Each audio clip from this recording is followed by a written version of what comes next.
पौराणिक कथा। जब भगवान शिव के कारण एक राजा को स्त्री और पुरुष दोनों बनकर जीवन बिताना पड़ता था। पौराणिक कथाओं में न केवल सृष्टि के निर्माण से जुड़ी गाथाएं हैं, बल्कि मानव जाति और पशु के अस्तित्व से जुड़े भी कई दिलचस्प किस्से हैं। कुछ ऐसी ही एक पौराणिक कथा महादेव का है, जिसमें किन्नरों कैसे अस्तित्व में आए, इस बात का वर्णन है। क्या है यह पौराणिक कथा, जानते हैं। किन्नरों की उत्पत्ति के बारे में की जानकारियां वाल्मीकि रामायण के उत्तरकांड में वर्णित है, लेकिन किन्नर का अस्तित्व कैसे शुरू हुआ, इससे जुड़ी एक दिलचस्प पौराणिक कथा भी है। कथा के अनुसार प्रजापति नाम के राजा के यहाँ एक पुत्र ने जन्म लिया, जिसका नाम राजा ने इल रखा। इल एक दिन अपना शौक पूरा करने शिकार पर निकले। शिकार की चाहत में वो जंगल में आगे बढ़ते चले गए और उस पर्वत पर पहुंच गए जहां भगवान शिव माता पार्वती के साथ क्रीड़ा कर रहे थे। क्रीड़ा के दौरान भगवान शिव ने माता पार्वती को खुश करने के लिए खुद को स्त्री बना लिया था। जब भगवान शिव ने स्त्री रूप धारण किया, तो उस समय जंगल में मौजूद सभी प्राणी और पेड़च पौधे भी स्त्री बन गए। राजा इल भी उसी जंगल में मौजूद थे, तो वह भी अचानक स्त्री रूप में परिवर्तित हो गए और उनके साथ आए सारे सैनिक भी। जब भगवान शिव के कारण सभी स्त्री बन गए, राजा इल को समझ नहीं आ रहा था कि क्या हो रहा है। वो अचानक से स्त्री कैसे बन गए। उन्हें खुद को इस स्वरूप में देखकर बहुत बुरा लग रहा था। तभी उन्हें पता चला कि भगवान शिव के कारण वो सब स्त्री बन गए हैं। तब राजा इल और भी ज्यादा चिंतित हो गए, क्योंकि अब सब कुछ भगवान शिव के हाथों में था। राजा इल डर गए और डरते डरते भगवान शिव के चरणों में पहुंच गए।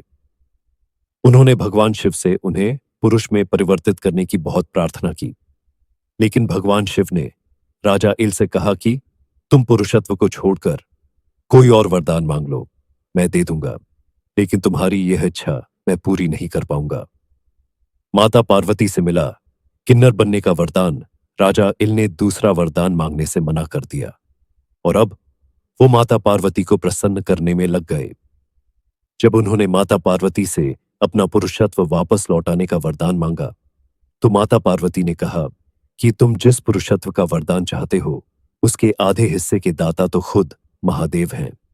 मैं तो सिर्फ आधा भाग ही दे सकती हूं, लेकिन यदि तुम अपना आधा जीवन स्त्री रूप में और आधा जीवन पुरुष के रूप में व्यतीत कर सकते हो, तो मैं अर्धनारीश्वर होने के कारण तुम्हें आधा जीवन स्त्री और आधा जीवन पुरुष के रूप में जीने का वरदान अवश्य दे सकती हूं। यदि तुम तैयार हो, तो मुझे बता दो कि तुम कब स्त्री रूप में और कब पुरुष रूप में रहना चाहते हो। तब राजा ने काफी सोच विचार कर माता पार्वती से कहा, हे मां, मैं 1 महीने स्त्री के रूप में और 1 महीने पुरुष के रूप में रहना चाहता हूं। माता पार्वती ने यह आशीर्वाद राजा इल को दे दिया, लेकिन उनके सारे सैनिक स्त्री रूप में ही रहे। माता पार्वती ने यह भी कहा कि जब तुम पुरुष के रूप में रहोगे, तो तुम्हें अपना स्त्री रूप नहीं याद रहेगा, और जब तुम अपने स्त्री रूप में रहोगे, तो तुम्हें अपने पुरुष रूप का कुछ याद नहीं रहेगा। इस तरह राजा इल एक किन्नर के रूप में 1 महीने पुरुष इल और 1 महीने स्त्री इला के रूप में रहने लगे। विष्णु भगवान की कथाएं। यहां शिव और विष्णु के बारे में पौराणिक कथाओं से 3 दिलचस्प कहानियां पेश हैं। जब शिव का घर विष्णु ने ले लिया, जब विष्णु ने शिव को मुश्किल से बचाया, और अंत में विष्णु की शिव भक्ति की एक दिल को छू लेने वाली कहानी। क्या आप बद्रीनाथ की कहानी जानते हैं? यह वो जगह है जहां शिव और पार्वती रहते थे। यह उनका घर था। एक दिन नारायण यानी विष्णु के पास नारद गए और बोले, आप मानवता के लिए एक खराब मिसाल है। आप हर समय शेषनाग के ऊपर लेटे रहते हैं।